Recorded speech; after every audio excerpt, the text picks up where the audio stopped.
The Marquis de Carabas was not a good man, and he knew himself well enough to be perfectly certain that he was not a brave man. He had long since decided that the world, above or below, was a place that wished to be deceived, and, to this end, he had named himself from a lie in a fairy tale, and created himself, his clothes, his manner, his carriage, as a grand joke.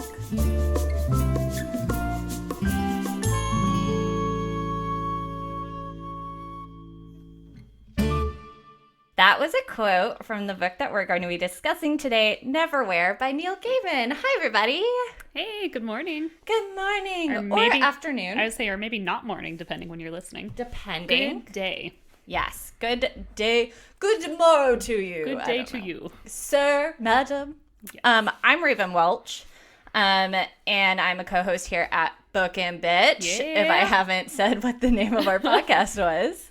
And I'm here with my lovely co-host, Jenny Kubel. That's her, Jenny Kubel, sitting right there across from me. I am. Hey, what's up? Nothing much. What's going on with you? You know, nothing much. We just recorded our big sleep episode. We did. So nothing new has happened in the last hour. My dog is very upset that we won't let her come downstairs. She is really pissed at us. She's pissed. I would let her down, but... She makes a lot of noise. She does. And Raven is a sound Nazi. I don't like it when people make sounds. I do get really nervous every time I accidentally kick the table, yeah. I don't ever notice. Jesse, we recorded an episode of Co-op the podcast yesterday, and Jesse was playing with those cards right there. Those playing cards, and he was just like, here. Was he shuffling them? He was shuffling them around, and he kept going and I'm like, what the fuck are you doing? You're like, put down the damn cards. I know. And I was with Jesse. Co-op the podcast, I try not to, since we have to put it out every week, I try not to edit it as much. So I'm like, what are you doing? You're like, stop. Why are you making this harder on me? Anyways, this is Book&Bitch, though. And Jesse's not here. Good riddance. Aw, maybe we'll have him on one time. We should. Yeah. We really should. Actually, when this episode comes out, it's our wedding anniversary. It's our 5th wedding anniversary. Happy anniversary. Thank you. Wish us a happy anniversary on social media. There you go. There you go. That was a great segue into where you can find us on social media. At Book&Bitch Pod on Twitter and Instagram. You can also find us on our website. Yes, you can. Bookandbitch.com. Bookandbitch.com. You can find me personally where you can come to me and say, hey, Raven, happy anniversary. We love you so much. At Raven_co-op. And you can find Jenny on social media too. Where can we find you? You can find me on Instagram and Twitter at glcubel_writes. It is not my anniversary, but if you want to tweet puns at me or fun grammar facts, that's totally cool. I'll take those. You really should, though. You really should. I really love them. Yes. And I'm so excited. We're probably, at this point, fully into our Meet the Bitches hashtag. Yeah. I'm so excited for that series. I'm so excited too. Our last episode, we had already released a couple. Now we probably released more. We've refined it. We've perfected it. I'm guessing we have perfected it. Yes. So I'm going to go ahead and project that into the future. Exactly. We're manifesting it. Thank you. That's the word. Yes, I'm manifesting it. I am meditating on it. I've done some spells to make it happen. I love it. I actually really want to make shirts for us that says I'm the bitch to her book and I'm the book to her bitch. I'm for sure. I'm gonna write that down in my little bullet journal. You fine folks out there can buy the shirts for you and your bestie and then wear them. Yes. Do it. And then send us pictures of it. Yes. On the internet. I'm writing it down in my bullet journal. Yes. Book&Bitch shirts. Do it. Because there's another one that you said, what was it the other day? A good fictional woman is hard to find. Yeah, and that's going on a t-shirt. I love it. That's one of my favorite things we've ever said. Yeah, it's a play off A Good Man is Hard to Find, which is actually one of my favorite short stories. Oh, yeah? Yeah. Oh, this is really embarrassing. It's one of my favorite short stories, and I can't remember the author now. Oh my God, how embarrassing for you. All of the literary people out there are like, wow, how poser. Dare you? Yeah, they're calling you a poser. They're infiltrating on your turf now. They're like, we got to take Flannery over. Flannery O'Connor. Yeah, that's actually quite embarrassing. She also read a really great short story called The Red Geranium. She's just an all-around great Flannery Southern O'Connor. writer. Yep. Flannery O'Connor is a big deal. I like to read works done by an online publication called The Bitter Southerner. Oh. And they have some t-shirts that have stuff by Flannery O'Connor on them. Oh, I'll that's send it great. to you because I think you'll like it. Because I do love Flannery O'Connor. I think there's one that has like all these female Southern writers on the shirt. Oh. So Harper Lee, Flannery O'Connor, yeah, like Zora, like, all of them. So I'll send that to you. Yeah, do it. Yeah. Bitter Southerner is really great if you're interested in more liberal leaning Southern writing, and they have like a lot of features on certain people. Like I remember reading one on Johnny Cash's daughter. I forget what her name is. I'm so sorry. I want to say Joan, but that's probably not right. Yeah, I cannot remember. We'll Google it real quick while we talk. They did a little like article on her and like what she's bringing to country music.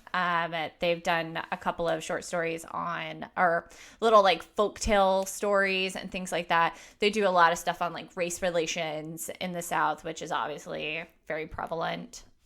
So Bitter Southerner. Is it Roseanne Cash? Roseanne Cash, yeah. Perfect. That's it.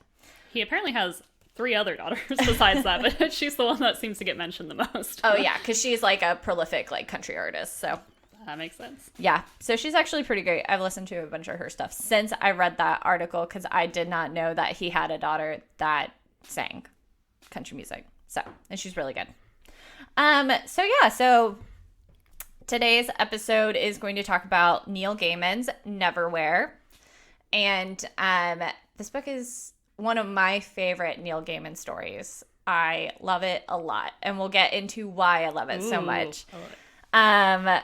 But yeah, let's start with some Neil Gaiman background. Some Neil Gaiman background, and I'll tell you guys, there's a lot out there, and so I'm only gonna kind of try to focus on a little bit of it because it will run long. Yeah, well, at this point, I would call him a pop culture icon. Oh, for sure. Like, he's so prolific in TV, movies, books, on the internet. Like, he's everywhere. He is really everywhere. And I mean, you'll know his work if you don't know, from Good Omens, the now hit show from Amazon, American Gods, which is another hit TV show, Coraline, the animated film everybody loves. Coraline. And Neverwhere was actually a screenwrite that he wrote for the BBC, and it was produced into a TV show in 1996, which I'm kind of jumping ahead. But this started off as a TV series. Yeah, which is turned into a book. Which is different for us because usually it's, the book comes first, then the movie or the TV series. Exactly. And I will say neither of us have seen the TV show. I did not know the TV show existed until Raven told me. Yeah, I didn't know. That's what this podcast is about. Exactly.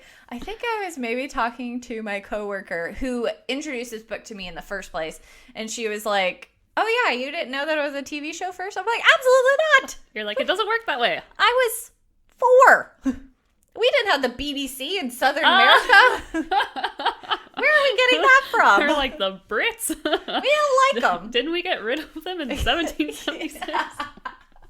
That's exactly right. I love it. Oh, man. Okay, so let's get in on some Neil Gaiman shit. All right. Neil Gaiman. So I got a lot of my information from Wikipedia and BritishCouncil.org because I like to do all of my research 5 minutes before starting the podcast. So I'm reading basically verbatim from them. So if I get anything wrong, it's not my fault. You can blame Wikipedia and the British Council? Yeah, BritishCouncil.org. And this is one of the reasons why, so with it, I did Goodreads, and that was terrible. So I've kind of made sure that the structure makes sense, and whoever is writing it is better. Did so logically. Yeah, exactly. Okay, so Neil Gaiman was born in Hampshire, United Kingdom in 1960 to a Jewish family. His father, David, worked in a chain of grocery stores that Neil's grandfather founded. So created a bunch of those. How English of him. He came from grocers. I know. I love it. And his mother, Sheila, was a pharmacist, and he has 2 younger sisters. And after living for a period in a nearby town of Portchester, Hampshire, where he was born, obviously, the Gaimans moved in 1965 to West Sussex town of East Grinstead. And I think I love all these like English like cities and towns because you kind of get a little bit of that in Neverwhere, kind of. Yeah, there's slightly. They mention a lot of like landmarks and like other cities. Very British landmarks or United Kingdom like landmarks. So it's all very interesting. Yep. But his parents studied Dianetics at the Scientology Center in What the is town that? in 1965. Dianetics? Let's see, shall we? Open link. Please tell me what this word means. Dianetics, referred to by practitioners as a therapeutic science of mental health, is a set of ideas and practices regarding the metaphysical relationship between the mind and body created by science fiction writer L. Ron Hubbard. Oh, of course it was. Dianetics is practiced by followers of Scientology, the Nation of Islam, and the Independent Dianetics Group. So there's the analytical mind, the reactive mind, and the somatic mind. So that's kind of like what it is. But his parents were Scientologists. It's kind of where we're going. One of his sisters works for the Church of Scientology in Los Angeles. His other sister has said most of our social activities were involved with Scientology or a Jewish family. So he's like very Jewish and very Scientologist. Oh, goodness. Okay. Yeah. And it would get very confusing when people would ask my religion as a kid. I'd say, I'm a Jewish Scientologist. And Gaiman has since said that he's not a Scientologist and that like Judaism, Scientology is his family's religion. Gotcha. Gaiman was able to read at the age of 4.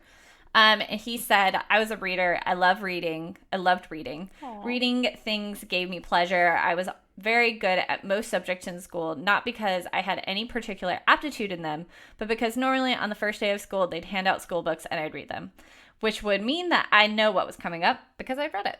Oh my gosh, I love that so much. Fucking nerd. I love it. I love it too.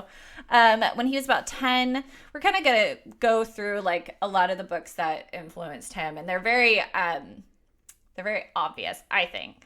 But one of them being, I don't know what these works are specifically. When he was 10, he read his way through the works of Dennis Wheatley, where especially the Caw of Gifford Hillary and the Haunting of Toby Jug made an impact on him. I have never read those works or heard of them. I think they're English. I have not either. Yeah. I'm not entirely sure where those came from. But one work that made a particular impression on him was J.R.R. Tolkien's The Lord of the Rings. Of course it was. From his school library, although they only had the first 2 volumes of the novel in his library. They didn't have Return of the King? They didn't have Return of the King.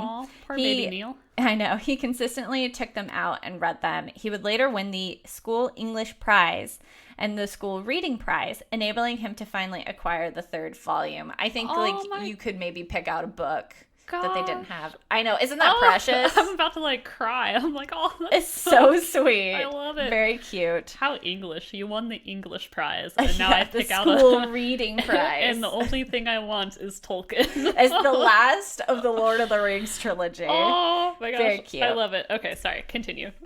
For his 7th birthday, Gaiman received C.S. Lewis's The Chronicles of Narnia series. Of course, because what do you read after Tolkien? Exactly.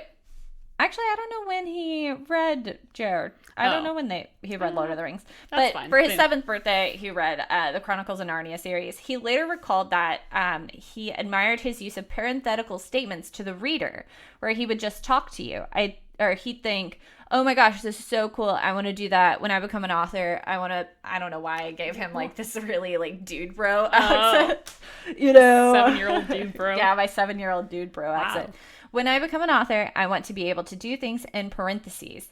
I like the power of putting things in brackets. Wow, what a astute thought for like a 7-year-old. I know. I mean, when I was reading a 7, I was just like, this is a good story. I like this. I like this. I like the lion. Yeah, the lion is great. I wish I could find a magical wardrobe. I don't love a wardrobe. No, I don't love witches. No, I did love witches at the age of 7. I mean, they're pretty fun. They're pretty cool. But in a lot of his works, too, he does address the reader. He likes to do that quite often, where he kind of steps out of bounds of the story and he addresses the reader as like the narrator. Yeah. He breaks that fourth wall. Exactly. And he loves doing it. And I think it makes his story writing really interesting.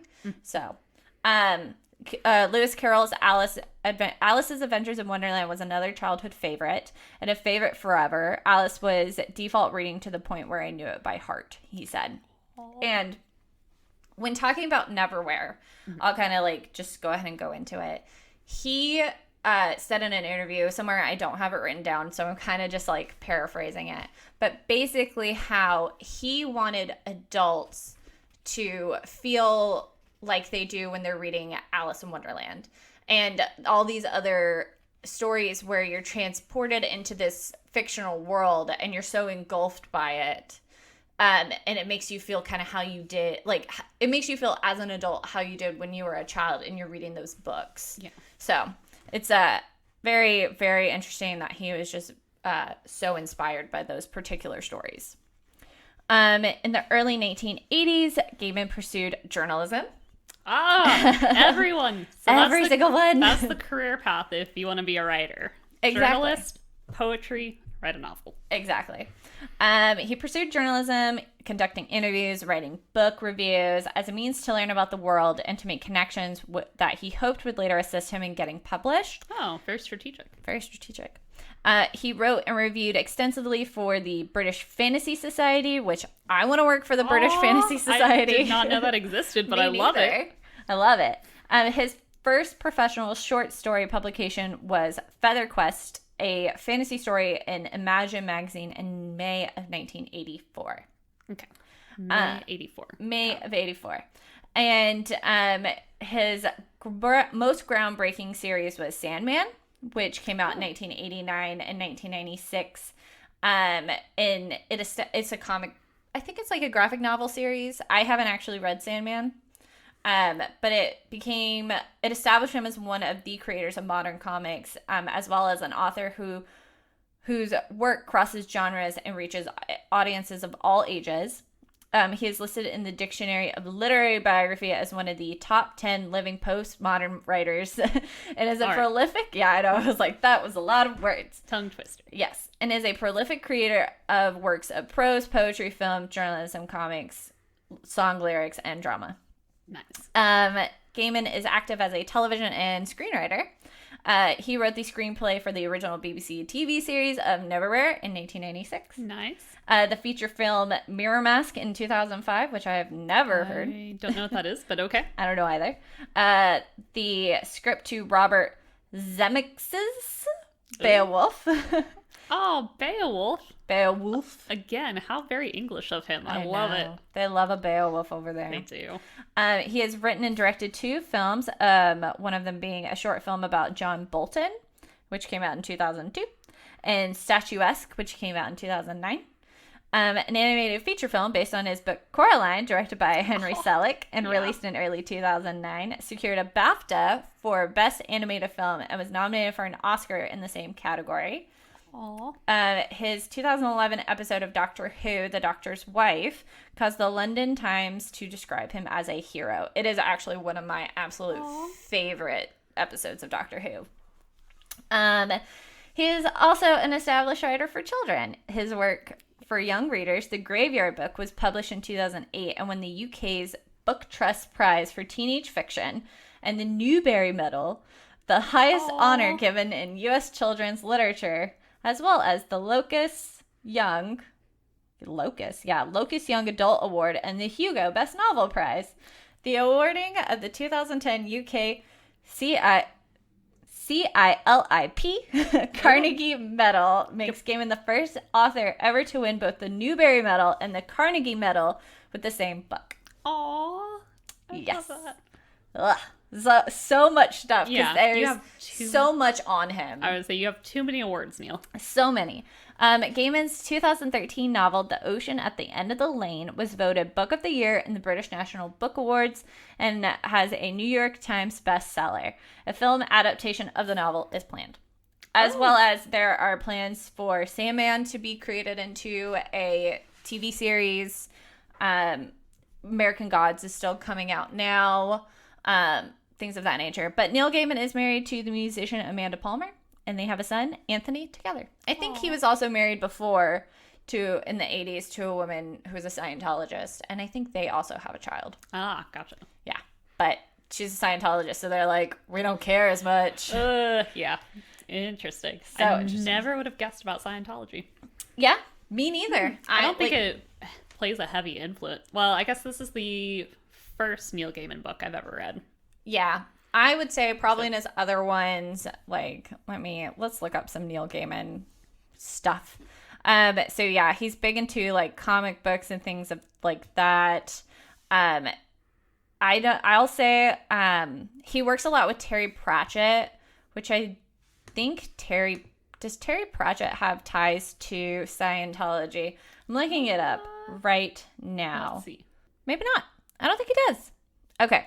So yeah, potentially not, but he has big connections with Terry Pratchett, who they wrote Good Omens together, which I think is really interesting. I think that we should potentially read a Terry Pratchett novel, and then maybe go back and revisit Good Omens so that we can kind of compare and contrast. Bridge them together. Yeah, how the authors write. Because, so Jesse, and maybe we'll bring Jesse in on those episodes. I feel like he would like that. He would love it, because Terry Pratchett is one of his all-time favorite writers. Aww. And I love Neil Gaiman, so to be able to kind of put those together, like when we were watching Good Omens, we were like, okay, that's definitely a Neil Gaiman moment versus like a Terry Pratchett moment. And Jesse was like, yeah, all the best parts about Good Omens is all Terry Pratchett stuff. I was like, no. You're like, okay. Absolutely not. I love it. It is a lot Getting defensive about authors. I love it. Right, exactly. One of his other novels is Stardust, which is also a very... I think I've seen the movie. I think, yeah, you probably have. Yeah. It has the actor from Daredevil in it, and I love him so much. Charlie Cox, I think is his name. I'm thinking of the man who plays the star. The girl who played Juliet in Romeo and Juliet, the one with Leonardo DiCaprio in it. Hold on. Claire Danes. Claire Danes, yeah, that's her name. Oh man, I forgot Michelle Pfeiffer's in there too. Robert De Niro. Oh shit, you're right. I totally forgot that. Ian Robert McKellen. De Niro. Ian McKellen's in it? He's the narrator. Oh. Neil Gaiman loves a narrator too. That is true. So essentially, Ian McKellen is the parenthesis. Yeah, Ian McKellen is Neil Gaiman. Yeah, I love it. So yeah. Let's start talking about the story. Yeah. I guess. You want to give us a synopsis? Yes. So the story of Neverwhere is the story of Richard Mayhew, who comes from Scotland, moves to London, and lives a normal life. He's a young businessman. He has a fiance who it just kind of seems like he's just going through life. Yes, I would say that very much. Like, he never really makes a decision about anything. Right. He's just like going from one thing to the next, and it's like routine. Yeah, you don't think about it, you just do it. Exactly. And like there are a lot of moments where like it's talking about his relationship with his fiancée Jessica, and like he believes that he loves her. They're doing all the things that they need to do because they're in a quote loving relationship. And things like that. And she's pretty controlling of him. She kind of like has facilitated his life and things like that. I would say she's like curated it almost. Yeah, she really has, because she has to curate her own life because she wants to be successful. So they have to meet her boss, who is a big, I think, fashion, like she's in fashion or something. I think they compare him to Rupert Murdoch. Yeah, a lot. That's exactly like he's just like a big. He owns everything. Business person. Yeah, he owns like newspapers and he owns like TV studios, stuff like that. Yeah. And so they have to go meet with him. So they have like an actual dinner with him, and Richard is supposed to make all these plans, and he's also dealing with work, and he's like supposed to go out with like a friend after work, and it ends up just like not working out, and he just doesn't have a good grasp on the life that he's living. Yeah, it's almost like he's like he doesn't want to do these things, so he's like dragging his feet, but that causes problems for him like later on. Exactly. Yeah. Like he could have made the reservations and double checked them, but he never did. And it's like, what have you been doing? Yeah, he could have finished up his report because he knew it was due today. And exactly. And it does seem like, yeah, he's just kind of dragging feet in his like current world, and everything that he does just kind of leads him to the next step. He's not making any decision for himself. Yep.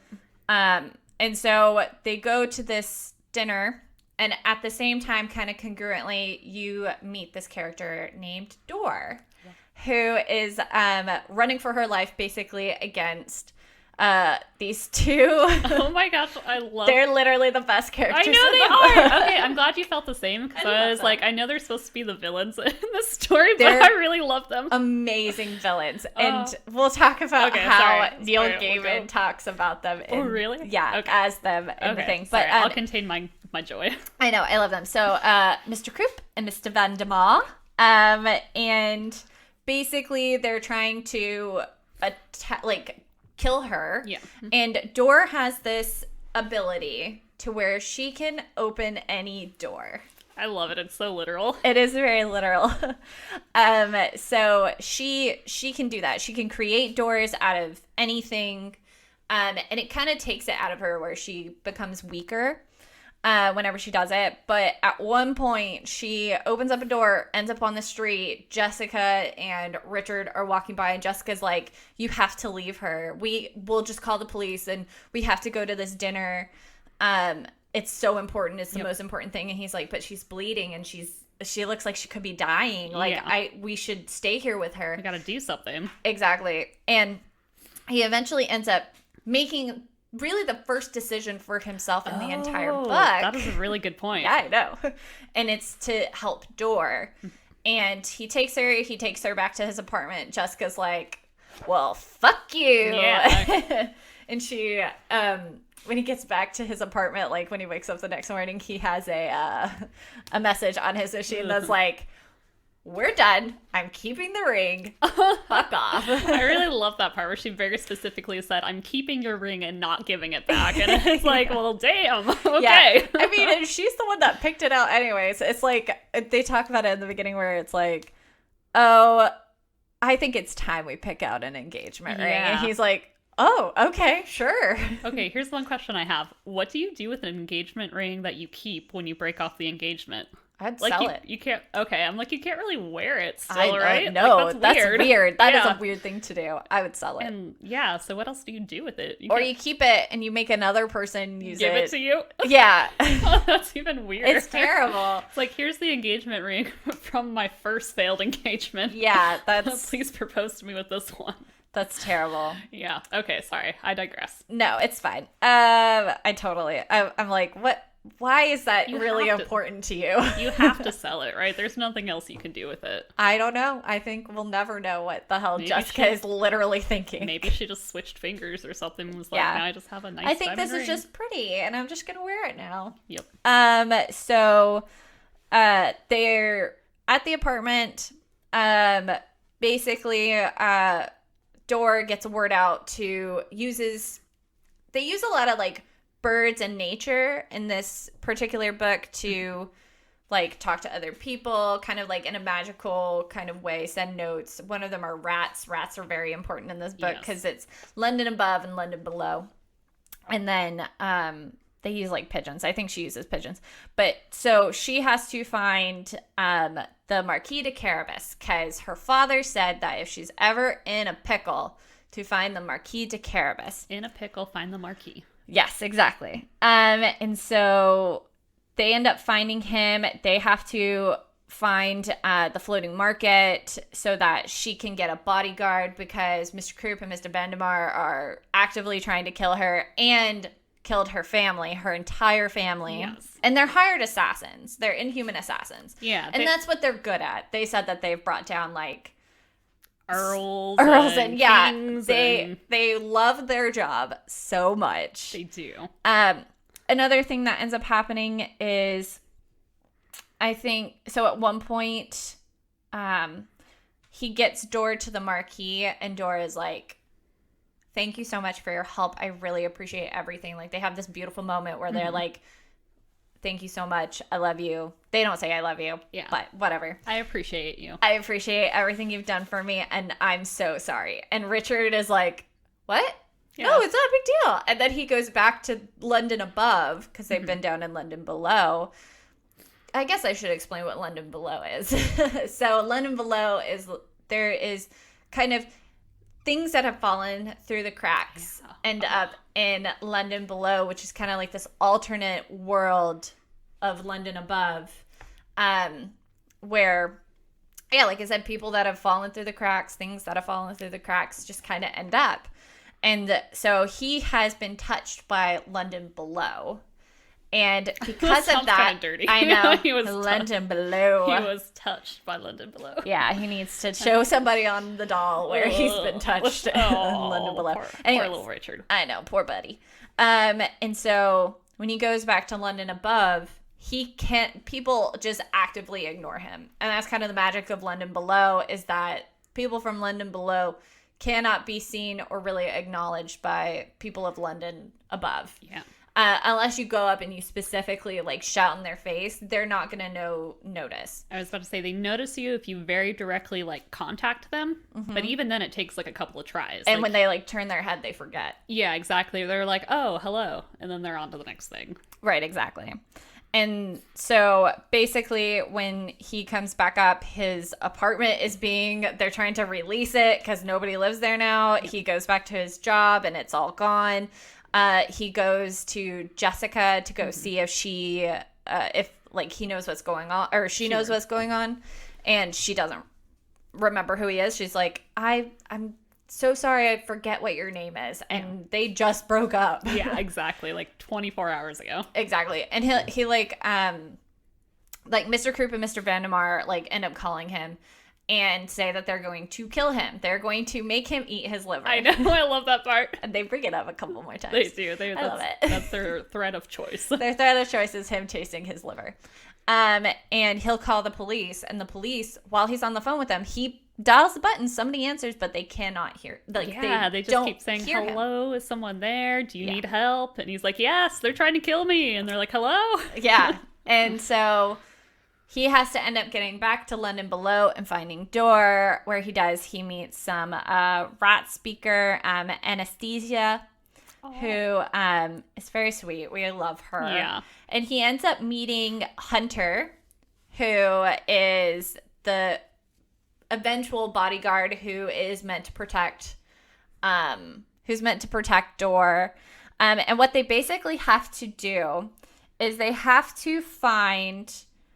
So she gets a message that she goes back to her home where all of her family was killed, and she gets a message from her father that's in a journal that says, find the angel Islington.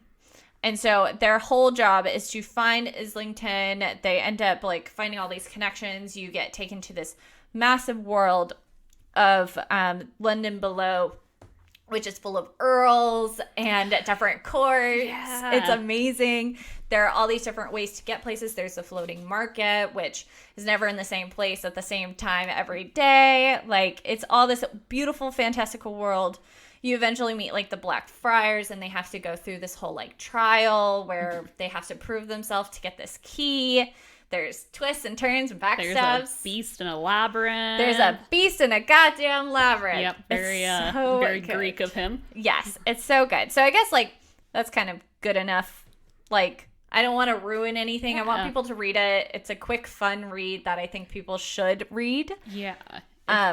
So it's so rich and detailed, and I think you had mentioned it in the biography of Neil, where he wanted to create something that like made you feel like you were sucked into the story, and you had that same kind of like feeling you do when you're a kid and you're reading a fantastical story. Exactly. And you're getting all these kind of comparatives to a real life place, London. Ooh. Yeah. Yeah. And like, so you're getting like these real world settings, but now they're in this whole they've been engulfed by this like fantasy world. Yeah. And so you're getting all that. And I just love the way that he kind of pieces everything together to where you know that this is a real place, but now it has some sort of realism, magical facet to it. It's really interesting. I was about to say that was one of the things I was going to bring up because I really love his balance between literal and fantastical. Yeah. He uses places as a way to like build this fantastical element out of it. Like, I'm not very familiar with London. I've never been. Me neither. But they have like the Earl's Court stop,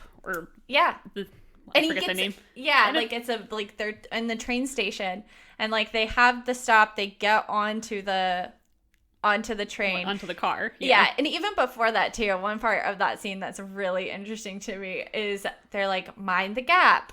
And out of the gap comes this like creature. Exactly. They're like, no, actually mind the gap. Like, you could get attacked. They're like, what the hell is wrong with you? Get away from the platform. Exactly. And I think that that's really fun. And when like they're on the train and they make a stop because the Earl is like, get them snacks. And they do. They stop the train and he gets out and there's a vending machine and he talks to the vending machine and he's like, it's for the Earl. Give us chocolates. Give us crackers. Cadbury. And they just start like coming out. It's so amazing. Oh my gosh, I love it. And then he gets, I think it's like a bottle of Coke and he like pours it into a goblet and he's like, I prefer wine, but this is okay. Yeah, no. Like, what? It's so great. I really love that aspect of it, especially because it is really bringing the fantastical with the realism of it all, because it's London. Like, London is an interesting place, but it's not a countryside in a forest where you could see like things being a little bit more magical because of nature and bringing nature into that. No, it's hard, it's stone. There are rats. It's urban. Exactly. And the rat portion of it is one of my favorite parts, because you take like these, there are probably rats all over London. I've been to New York. There's rats all over New York. Yeah, I think there's that crazy statistic out there that it's like there's more rats in New York than there are people in New York. Ugh. Yeah. But this particular book is like, well, they're important. They like kind of control what's going on in the world, and there are rat speakers that talk to the rats, and they kind of like, the rats are king and they have to abide by the rules of the rat, and like Richard Mayhew cannot fathom this rat. Like, he ends up like kicking one of them and they're like, oh my god, what are you doing? They're like, what the hell? Yeah, it's fantastic. I think the rats are really interesting for me because they're a bridge between the two worlds. They exist in London above and they exist in London below. That's exactly right. And you can see them in London above. Yep. No matter which, I guess, side of London you're on. Yep. That's exactly right. Yep. So, one thing that I wanted to talk about is Richard Mayhew. I wrote notes, you guys. I'm so proud of myself. But Richard's identity in relation to where he is versus like how long he's been in London below. Because when he starts, you kind of get this idea where he knows who he is. This is where he works. This is who he dates. These are the people he hangs out with. Yep. He has items. He has things. He likes his life in London above. I would say he's very comfortable. He's very complacent. It's very complacent because he's not making any decisions for himself either. So it's not like he knows who he is. He knows what everybody thinks he is. Yeah. And then it's almost as if as soon as it's to London below and the people in London above don't acknowledge him and don't know who he is, that he starts to lose a little bit of his identity. Yeah, and I think it's very interesting too. When he's in London above and he's living his normal life, you never hear him say anything about what he wants. He's never like, oh, I want this, or I want that, or I want to be this person, or I want to go here. But then he gets to London below and suddenly he has like wants. He's like, I want to get back to London above. I want to go home. He says, I want to go home very often. Yeah, he's very much the reluctant hero. Yeah, and that's exactly right. And so it kind of parallels like the Greek tragic like hero story where there are trials. He has trials that he has to go through. There is a beast that he must fight in a labyrinth. And so a lot of that ends up basically determining who he is by the end of the book. Those trials make him who he is. Yeah. And at the end of the book, he gets what he wants. He gets to go home. Yeah. But does he like it? Does he like it anymore now that he's been a part of this fantastical world. I keep saying the word fantastical, and I'm like, there's Yeah. no other way that I can describe it, because it is fantastical. Yeah, but he's like become somebody through those trials. And when he gets to the end, because he is somebody now, he has a sense of what he wants. And before, he's kind of just another guy in London just doing his thing. And another thing that's really interesting to me is in the book, Neil Gaiman often describes kind of how he's feeling in certain moments as him not remembering who he is. He's like, I don't remember. He has no idea who he is in this moment. And like, even in the trials of the Black Friars, he has to kind of remember who he is and what he's doing. That trial is so interesting, because that's like I would say that's probably the biggest trial he goes through is at the Black Friars, and having to I can't spoil it. I know, it's that part is a big part of the book, but basically he has to figure out who he is and what he's doing and what is worth it. Is it worth going back up, or does he want to protect Dor and finish what they've started and see her through her quest? Yeah. 'Cause she has her own quest. They all kind of have their own quest, I guess, if you think about it.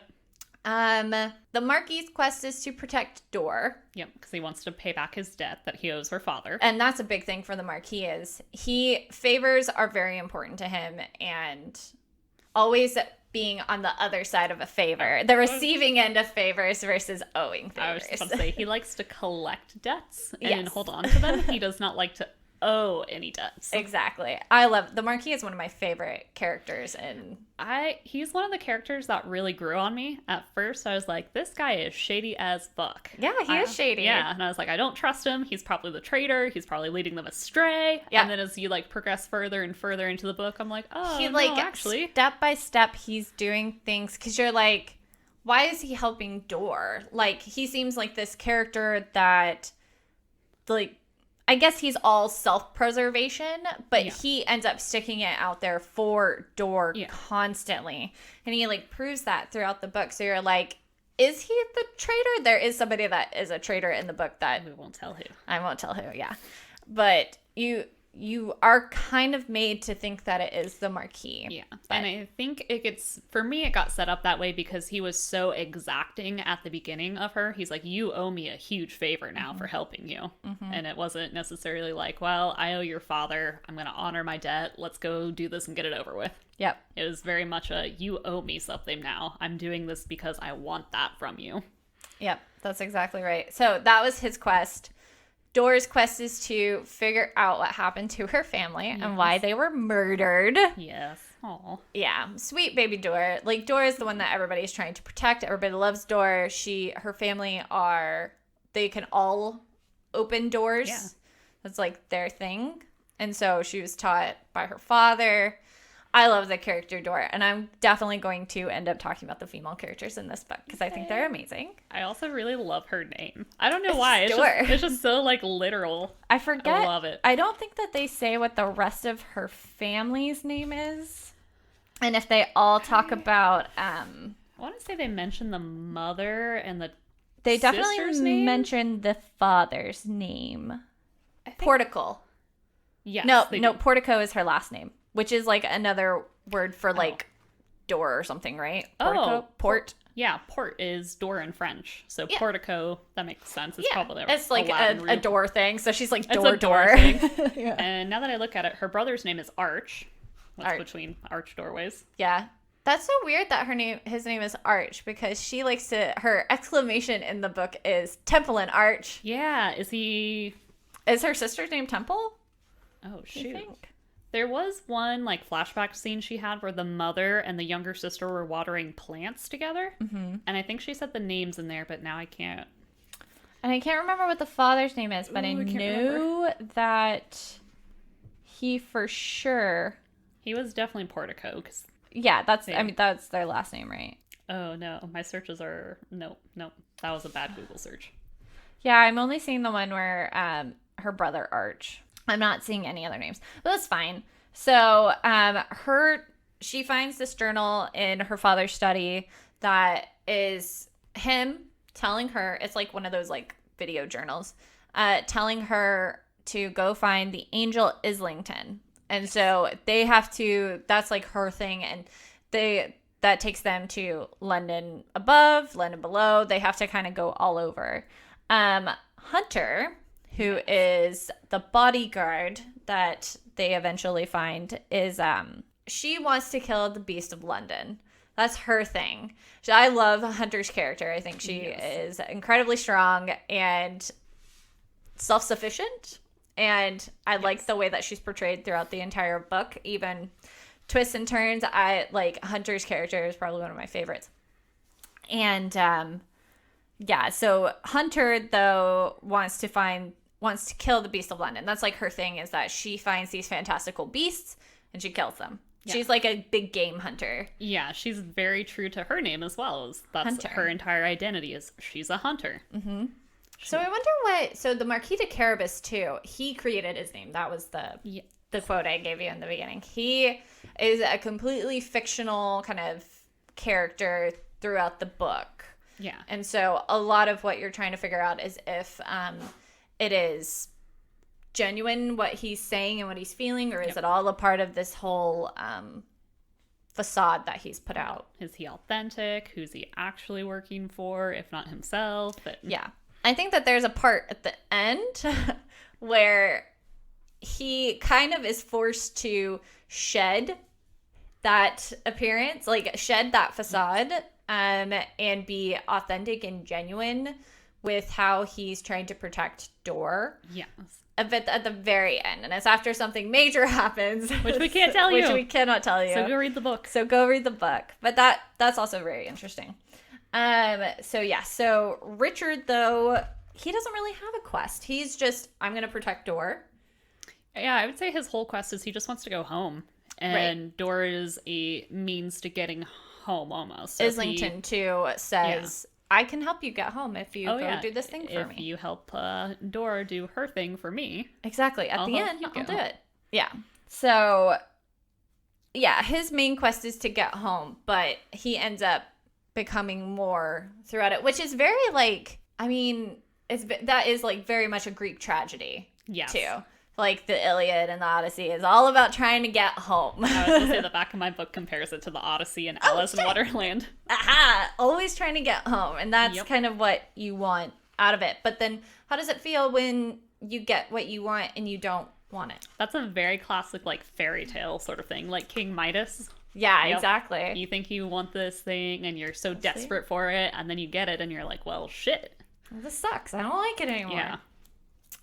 Let's talk about the females in the story. Yeah. And how they relate to Richard Mayhew. Because in kind of retrospective, like when we talked about the flamethrowers, we talked about how these male characters affect Reno. Yeah. And so how do these female characters, how do they change and differ the identity of Richard? And so one of those that I'm thinking of at first is Jessica. Yes. She is his identity. Mm-hmm. She's the one that's creating everything about him. Are you getting like tons of text messages? Yeah, sorry guys. My phone is like blowing up right now and I'm like, stop. It's crazy. Yeah, Jesse called me too. Oh, oops. No, it's okay. It's okay. It's Richard that's texting me. It's like, leave me alone. You could put like a do not disturb. I just don't ever answer, so. There we go. They eventually stop. Oh, they eventually learn. They all eventually stop talking to me. So Jessica is him. And then what is Dor? So in I think it might be like the prologue, I think there is that old woman on the side of the street when he's drunk, and she says something along the lines of like, look for a door or be wary of a door. Yeah, it's something like you're going to have bad luck with doors. Don't go through them or something like that. And he's like, well, how the hell do I do that? Yeah, exactly. Which it's like, what do you think that necessarily means? I mean, I guess she's trying to warn him about you're going to end up losing everything that you've ever loved and wanted. Oh, okay. Hold on. Sorry. I found the quote. I'm sorry, she said, it starts with doors. Doors? I'd watch out for doors if I were you. Okay, and he does, because he finds Dor and he like helps protect her. Okay, so it's not like a bad thing. Yeah, it's not necessarily a bad thing. I like that now that I didn't catch it when I first read it, but now going back, it starts with doors. I'm like, it does. It starts with door. Exactly. And so, and she is a door. She is that Yeah. door to that opens up and To this whole different world. to this whole other world that helps him grow as a hero Yes. and become a hero. And so that's kind of what door is. And then also, what about Hunter? Hunter basically gives him what he needs to be, you know? You get what Yeah, I'm saying? I'm thinking very particularly of this one scene. So Richard is afraid of heights. Yes. He hates heights. He's terrified. And there's this one scene where they have to like cross a plank yeah, over that a was good. gulf, and he can't do it. He like freezes up. He's immobile, and everyone's like, "Come on, you have to do it. Just walk across. You'll be okay." And he won't. And eventually Hunter comes and gets him and helps him across the plank.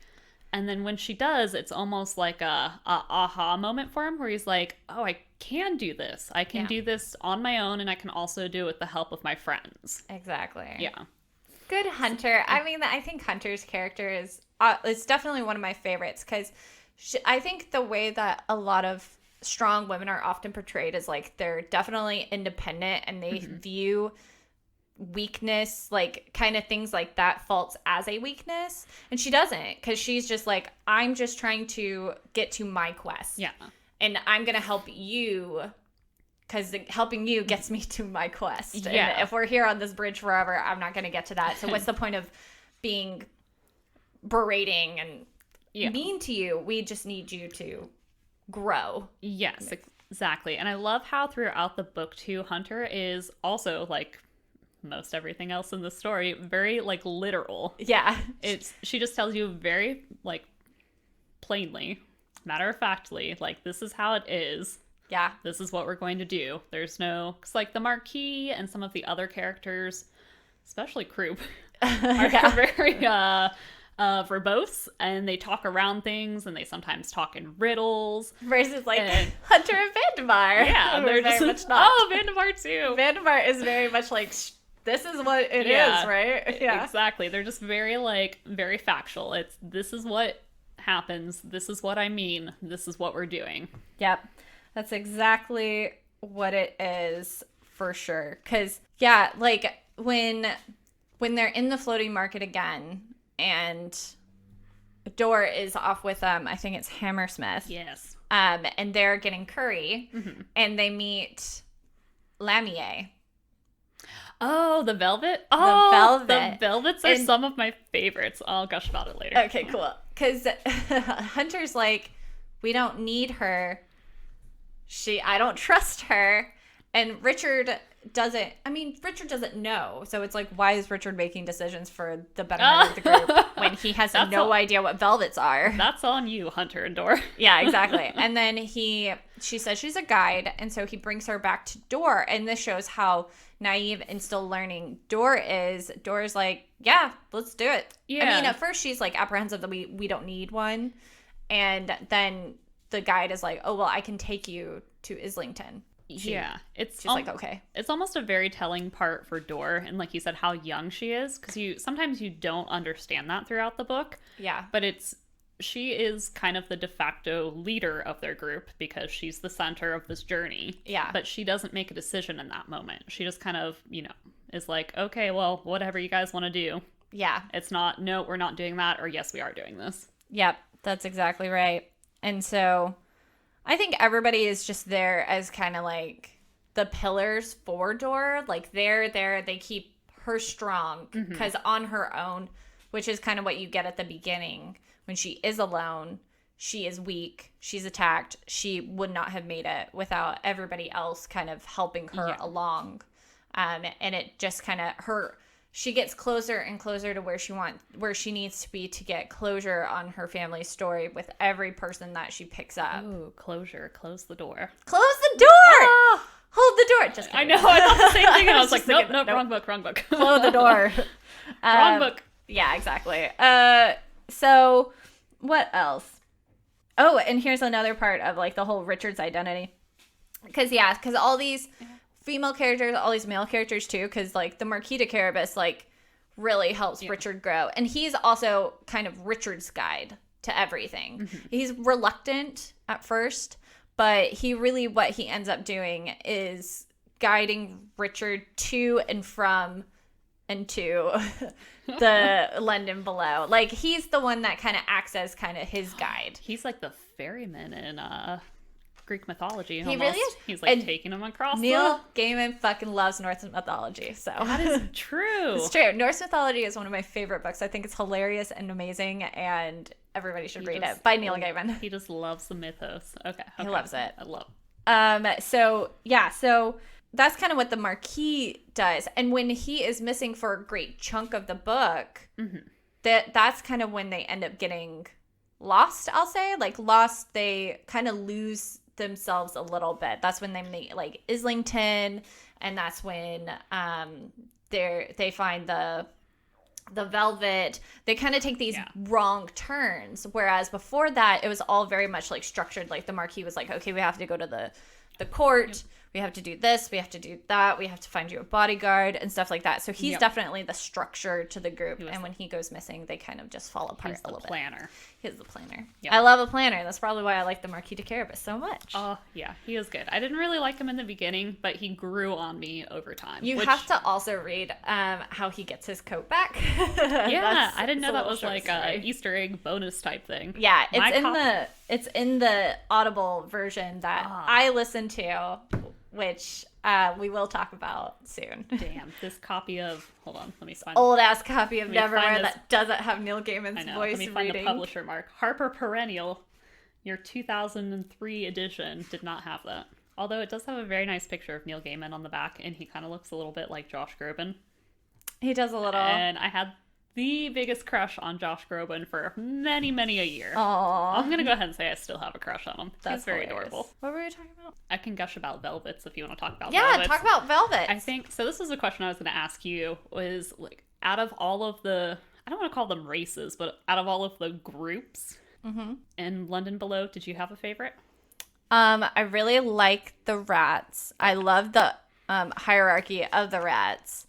I do like the sewer people, the sewer folk. Oh yeah, they get a small little blip in there. Yeah, exactly. Where it's just everybody hates them, but people still come to them for things. They remind me, what are the little the creatures in Star Wars that are the Jawas? The sand people. Yeah. Where it's like nobody like wants to talk with them or deal with them, but they're like junk collectors. They're junk collectors. Yeah, people come to like that's exactly barter right. with them. That's what they made me think of.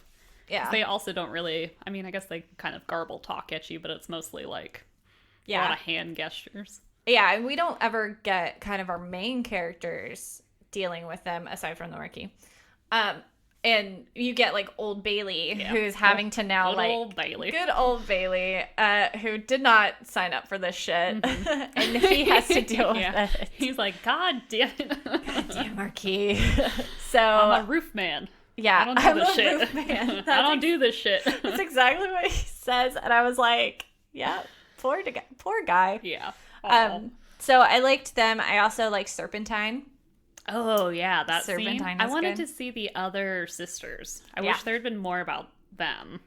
That's that whole iceberg thing that you brought up in our last episode, where it's like there's only a little bit, because I liked Josie. They mentioned like the Raven Court and like there are other courts, and I'm like, I want to see where the other courts are. Is there a sequel to Neverwhere or like another spinoff? I don't think so. Neil Gaiman. Oh wait, adaptations and sequels. I'm an idiot. No, you're good. I do know that they did like BBC Radio did like a reading of it, and they had played Richard Mayhew. Was it Richard? No. Richard Hammond, that's who I'm thinking of. No. That'd be great. I just heard you say Richard. I was like my Richard? Richard is, I mean, maybe. I don't think he's very popular with the BBC. I don't think so, but I do think that Richard Mayhew and your soon-to-be husband Richard is very much the same character. That would be very good. It's James McAvoy. Oh, he plays that. Dor is played by, what's her name? Natalie something. She plays Marjorie Tyrell in Game of Thrones. Natalie Dormer. Thank you. I was like, it starts with a D. What is it? Yeah, Natalie Dormer plays Dor. Aww. So, and it's all like voiceover stuff, but I haven't gotten to see it, but it's really good. But okay, so one of the sequels is obviously how the Marquis got his coat back. Okay. And then in February 2007, whilst promoting the newest book, Norse mythology, everybody should read it. In London, Gaiman confirmed to applause from the audience that he has 3 chapters into writing The Seven Sisters. It's all shit! Okay. Which I'm so excited for, because Serpentine is the youngest or the oldest, and everybody is like, or Dor reacts so harshly. Yeah. She is like losing her mind and flipping out. She freaks out. And she's like, we have to get out of here immediately. Yeah. And Hunter's like, no, it's cool. Because Hunter worked with Serpentine. And it's like, how did Hunter work with Serpentine? It's so interesting. I like all of the mythos behind Neverwhere is really, I mean, it is very Alice in Wonderland-esque, because it's like, it's this whole other world that you're only getting a slight glimpse of. Yeah, as you would if you were a newcomer into this world. Exactly, which Richard is. Yeah, because when you enter a space like that, nobody's going to sit down and be like, all right, here's the history, here's how everything in this world works. Let me give you a quick, and it's really funny throughout the story, too, where, like, they're explaining, I'm saying like a lot in this because I'm very excited. I'm not thinking about what I'm saying anymore. But so when the Marquis and all of them are having to explain stuff like Mind the Gap, they just think they don't have to think about it. And Richard is like, well, what's going on down there? And he gets attacked, and they have to help him. Or with the Lamier, like the Velvet, they have to. They're like, this dumb bitch. Yeah, what are you doing? You're making bad decisions. I love it. No, it's fantastic. One of my favorite things. But what do you like about the Velvets? Oh, I just thought they were so interesting. I want more Velvets. They were almost like a vampire spinoff almost, but instead of like draining blood from their victims, they're draining heat. Yeah. And which is also very snake-like, so there's a lot of snaky bits in this. Serpentine, the Velvet. I want to see what Serpentine like genuinely looks like. Like, maybe I should go back and look at Helena Beaumont Carter. Would play a great Helena Bonham Carter. Damn it. Beaumont. Just edit that part out. I will. Helena Bonham Carter would be a fantastic Serpentine. Yeah. I believe it. Yep. I do love, like, if all the people that they had do the BBC radio version are all people that I could see being all of those characters. Yeah. Like, who they had as Hunter and the Marquis, and Islington was Benedict Cumberbatch, and I'm like, duh. And you're like, of course. Duh. Who else would be an angel? I see Mr. Croup as, what's the actor's name? My Cousin Vinny. I actually see them like as like Home Alone. Actually, you know what I was thinking, which also is very similar to that. I can't remember their names in the movie, but the 2 pirates in Pirates of the Caribbean, the smart one and the dumb one. Yeah, those ones, because that's their dynamic. That's exactly. Let's talk about Mr. Croup and Mr. Vandemar. Oh gosh, I love them so much. I think I really love Vandemar for just how like authentic he is. Like he just is. That's like who he is. I love eating people. Yeah, that's exactly. Basically, like he'll just say it. Yeah. I can't give it away. I can't say anything without giving away the ending. But there's a part where like he and Croup get separated, and he's just like, "Okay, bye. I gotta go find my partner." Right. And you're like, he just cares about them like a lot too. Where they have a very what's the word? They call symbiosis kind of relationship. Yeah. They call themselves brothers at one point when they're trying to trick Richard. Yeah. But they're almost like brothers. Like they're different, but they're very interdependent on one another. Yeah, that's exactly right. Because because Mr. Croup has all the plans and all the vocabulary. Yep. And Mr. Vandemar is the muscle. Yeah, exactly. That's basically how it is. But it's at a more complicated kind of relationship, where a lot of those like tropes where it's like the small smart one and the big dumb one that's really strong, like that could be overdone. But I thought that Mr. Croup and Mr. Vandemar were very it was fresh. Yeah, it felt fresh to me. It did. I loved them both, and I'm glad you said it, because I'm like, I know they're the villains in this book, but they're so damn good. They're wonderful. And like the actual villain, the one that like kills her entire family, you're everything. Like, you're terrible and we hate you. I do hate you. Yeah, which we're not going to reveal that. That's a big reveal. It is a big reveal. Yeah. So Mr. Croup and Mr. Vandemar, I think I grow to like them.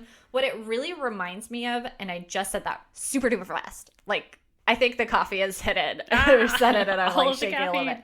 But Mr. Croup and Mr. Vandermeer, I don't think you've seen it, but Umbrella Academy, they remind me of the two bad guys that are with you throughout the entirety of the season. And these bad guys are with you throughout the entirety of it, where it's like Cha-Cha and Hazel are the ones that I'm referring to in Umbrella Academy, and you grow to really like them, even though I think Mr. Croup and Mr. Vandermeer are more villainous over Hazel and Cha-Cha.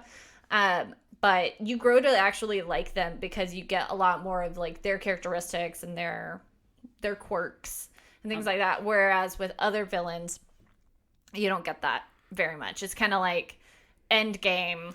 What is happening? They're very one-dimensional, where they're like, I have this thing that I want to achieve, and I'm going to achieve it by evil means. The end. Exactly. And I do always really like an assassin because they don't have ulterior motives for what they're doing. Oh, no. They're very like... What do I want to say? There's no, like, cover for them. They're just like, nope, I'm here to kill you. That's my job. And their relationship, and their kind of personality in this kind of changes because they're like, at the end, they will get pleasure out of killing Ghidorah because they're like, you have given us so much of a fucking hassle and trying to find you. And it's almost, they've been ordered to not to kill her at one point. Yeah. And just to, like, shepherd her towards the person that kind of wants to kill her. Yeah. And so I think for them it's become even more tempting because they're like, well... We could just kill her. Yeah, we could do it right now, but I can't. And they're like, this isn't our job. Like, our job is to... Yeah. Is to commit a murder. We're not babysitters. Yeah, exactly. And that's kind of what they ended up saying at one point, that they're kind of babysitters. Yeah. So the last thing that I want to talk about, unless there's anything else you want to discuss. No, I think I'm good. The Velvets, Croup and Vandermeer. Yeah. I know. Yeah. I end up saying, so the reason why I say Mr. Croup and Mr. Vandermeer. Is that how they say it? It's how Neil Gaiman says it in the Audible book, because he actually is doing the voice or the Audible recording. I really love that. I love it too, because we've talked about this before, where I have it sometimes a problem because I basically have to read all of my books through Audible. And it takes away from how you perceive what the author is intending. So, like with the Flamethrowers, I feel like I liked it better when I first started reading it because I was reading it in a hard copy and then I had to switch to Audible and I felt like I was losing some of that feeling. It's the same with with it, you get a little bit more of like their personalities when somebody else is saying it, or else you wouldn't say it in that way in your mind, because there were a lot of offensive stuff. So there was Richie. Yeah, exactly. Richie looking at you, Bill Hader. Just kidding, not Bill Hader. We love him. But with this book, it's actually being narrated by Neil Gaiman, so you're getting even more of his intent with how he is talking about things. And so Dor seems a little bit more naive than maybe what I would picture her saying it. Hunter seems a little bit more level-headed than if I was just reading it. Mr. Croup and Mr. Vandermeer are a little bit... Mr. Vandermeer ends up sounding slightly more like monotoned, straightforward. Yeah. Mr. Croup sounds like... what is that actor's name? He ends up kind of sounding like an English version of My Cousin Vinny. Fuck. I have to look up his name because for some reason I keep wanting to say Vincent D'Onofrio, and that's not his fucking name. No. I know exactly. Joe Pesci. Oh, thank you. I was like, I know exactly who you're talking about, but I also cannot think of his name. Yeah, he's like an English Joe Pesci is kind of what you're getting from Neil Gaiman. Serpentine and the Velvet is like, they're very like smooth and like snaky. Yeah, velvety, snake-like. And you're getting more of that, and you're getting... things that he wants you to pay attention to are a lot more obvious when he's doing it. Yeah. It's very interesting. I really love the idea of authors reading and narrating their own work, because every time somebody reads a book, it's their interpretation of that book. Right. So when you have somebody else read it, it's their interpretation of where the emphasis goes or how people sound or the cadence of how things are read. But when the author reads it, it's very clearly their intent, and it kind of opens up another dimension for you. Exactly. Because you could read it. I mean, you should read it on your own. I will definitely go back and reread it in hard copy to see kind of what I pick up on my own without Neil Gaiman's help. But Neil Gaiman is, I mean, his voice is amazing. It's fun to listen to. Josh Groban-y. It's not Josh Groban. Okay, that's fine. He just looks like him. I'm just like Josh Groban. I'm trying to remember like that episode of The Office because he's the brother. Yeah, his brother. Yeah, that's the only like Josh Groban. He's also in an episode of Parks and Rec. What episode in Parks and Rec is he in? It's when Donna is getting married and Tom and Donna do Treat Yourself in LA and they're at the sushi restaurant. Yeah, and Josh Groban turns around and he's like, I'll have the me starfish or something like that. Yeah. Because they're eating at that restaurant that serves old fish from Hollywood people. Yep. You're right. And Tom's like, that's the dopest thing I've ever seen. Josh Groban just ordered his own fish. I love it. Oh my gosh. Okay, sorry. Josh Groban. No, he doesn't sound like Josh Groban. Oh, but he sounds, I mean, he's fun to listen to because I listened to the audiobook for Norse mythology and he does the voiceover for that as well. And it's so much fun to listen to. I think if like you're reading something and like my problem with when I was reading Raymond Chandler's The Big Sleep on audiobook, I was like, this is bad. This is really bad. If you listen to that episode, you'll hear my awful renditions of how the person during the audiobook, how it sounds. She did not like it. Spoiler. I didn't love it, but these are actually really good. And I mean, I also don't love it when they try to do female voices and they try to go ridiculously high. It's like, you don't have to do that. You don't have to. That's fine. Yeah. I can reimagine it as a woman's voice. Exactly. But he did a really great job at doing that. And then describing stuff sounds even more fantastical when he's putting emphasis on certain words and certain items and certain things. So I just thought that was really interesting. Yeah. It makes me, so I'm not very good with audiobooks. Like sometimes I just glaze over and then I miss like whole chapters. I sometimes do that too. Yeah. I have to like 15 seconds. Yeah, like focus. Mm-hmm. But I would be really interested to listen to this one. Because I want to hear Neil Gaiman read his own work. I know, and it's really good. I'll let you borrow it too. I think I can do that on Audible. Audible, you should sponsor us because I just talk about you like all the fucking time. That's true. Because I have to read yoga books in my spare time, and those don't have Audible. What? I don't think so. You're telling me the yogis from 10,000 years ago? No, that's not right. But no, I mean it would be nice though, so ago. I could figure out how to say like all these like extra words. The Sanskrit words. Yeah, all these Sanskrit words.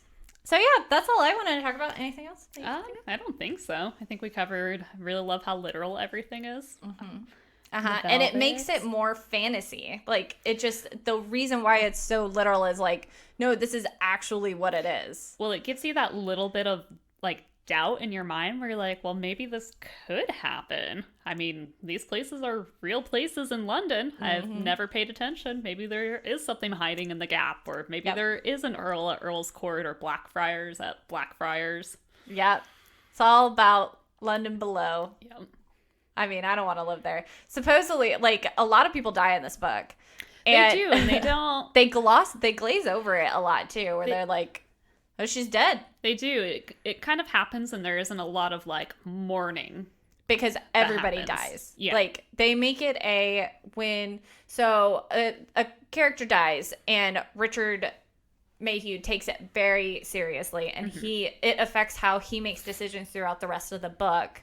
But nobody else feels that way because people just die all the time. It's just kind of like what happens. Yeah, because even he's with Hunter at one point when one of the characters dies, and Hunter's just like, well, that's what happens. Move on. Come on, let's go. Yeah, that's exactly right. Yeah, and at first I interpret it as her personality, but the other characters in the book also act like that too, where they're like, oh, yeah, that's unfortunate. Let's keep going. Yeah, exactly. I think that, like, so Dor probably didn't experience it until her family died, and that's why she's focused so much on her family. Yeah, that's true. But when somebody else dies, she's like, well, yeah, it happens here. Yeah. That's London below. But there is a difference between how certain certain people die in the book versus how her family died, because her family was straight up murdered, versus like falling or being eaten by something. It's almost the comparison between like a natural death and an unnatural one. Yeah, and they take unnatural death much more seriously. But to Richard, everything is an unnatural death because he's like death in this is unnatural. Yeah, exactly. It's not common for him, and it's definitely not what he is expecting at the time. So yeah, but I think that's it. Is that good? Yeah, I think so. All right, let's shut it down. All right. You can find us on Twitter and Instagram at Book and Bitch Pod. You can also find Co-op. Co-op the podcast. I mean, they're very symbiotic. They kind of just bounce off of each other. Exactly. You can find us. You can find us on the internet at bookandbitch.com as well. Correct. It sounded like the rewind sound, and I kind of liked it. You should keep it in. Just do it whenever I need. Like, just copy it. You're like, hold on, pause. But you can find me on Twitter and Instagram too at Raven_co-op. And you can find me on Twitter and Instagram as well at glcubel_rights. Yes. Human rights. No, not human rights. Just kidding. I don't have any of those on there. You get 0 human that rights. actually sounds really bad. That sounds terrible. I believe in human rights, but all of my social media feeds are about books and grammar. So. It's true. Okay, so let's end it with the last quote of Neverwhere. It goes, "Then Richard nodded, without trusting himself to speak, and stood up. And they walked away together through the hole in the wall, back into the darkness, leaving nothing behind them, not even the doorway." Thanks, you guys. Bye. Bye. Bye.